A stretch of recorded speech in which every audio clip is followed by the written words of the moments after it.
என் friend 30% income tax கட்டிட்டு இருக்காங்க. இப்போ இபிஎஃப் எம்ப்ளாயீஸ் ப்ரொவிடென்ட் ஃபண்டில் இந்த நிதியாண்டில் ரூபாய் 72,000 பிடிச்சிருக்காங்க.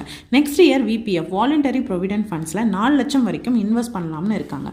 அப்படி பண்ணால் எவ்வளோ வரி கட்டணும்? இந்த 4 லட்சம் இன்வெஸ்ட் பண்ணும்போது ஓப்பனிங் பேலன்ஸ் சேர்த்து அதுக்கு அடுத்த வருஷம் வட்டி வருமானம் கிடைக்குமா, இல்லை இது மூலியமாக வர்ற வட்டிக்கு இன்கம் டேக்ஸ் கட்டணுமா? ஓகே ஃப்ரெண்ட், இதுக்கு சொல்யூஷன் பார்த்தீங்கன்னா, நீங்கள் விபிஎஃப் நிதியாண்டில் ரூபாய் 4 லட்சம் வரைக்கும் இன்வெஸ்ட் பண்ண இன்கம் டேக்ஸ் செக்ஷன் 80C படி உங்களோட இபிஎஃப் பங்களிப்பையும் சேர்த்து கண்டிஷனுக்கு உட்பட்டு மேக்ஸிமம் ₹1.5 lakh வரைக்கும் தான் இன்கம் டேக்ஸ் டிஸ்கவுண்ட் மைனஸ் பண்ணிக்க முடியும். 2021 ஏப்ரல் 1 ஒர்க்கர்ஸ் சேலரிடு பர்சன்ஸ் அவங்களோட பங்களிப்பா இபிஎஃப் அண்ட் விபிஎஃப் ஒரு நிதியாண்டில் ரூபாய் 2.50 லட்சத்துக்கு அதிகமாக இன்வெஸ்ட் பண்ண அண்ட் அது மாதிரி அதிகமாக இன்வெஸ்ட் பண்ணுற தொகைக்கு கிடைக்கும் வட்டி வருமானத்துக்கு வருமான வரி கட்ட வேண்டி இருக்கு. இதுக்காக உங்கள் இபிஎஃப் அக்கௌண்ட் இன்கம் டேக்ஸ்க்கு உட்படுத்தப்படுவது மட்டும் இல்லாமல் இன்கம் டேக்ஸ் இல்லாததுன்னு 2 பிரிவாக பிரித்து கணக்கிடப்படும்.